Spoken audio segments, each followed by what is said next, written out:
谁能想到王者连续躺平1个月不出皮肤，还能位列手游榜流水第一？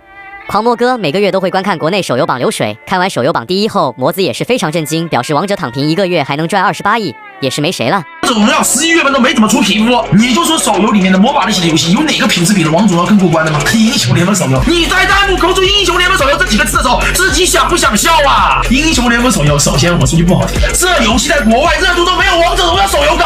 英雄联盟手游除了中国人谁爱玩？28亿的流程。王者单上个月举办的 KPL 比赛奖金就发出去了7000万的奖池。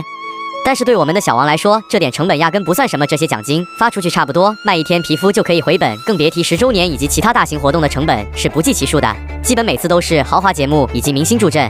要说王者牛呢，每一次上新皮肤都可以让玩家心甘情愿的掏钱。老玩家基本上偶尔都会充点，都是 V8、V9 的等级。可能我此生听过最大的笑话就是王者要凉，听了10年了还没有凉，反而1年比1年热度要高。对此大家感觉王者这么久不出皮肤，是不是要憋一波大的呢？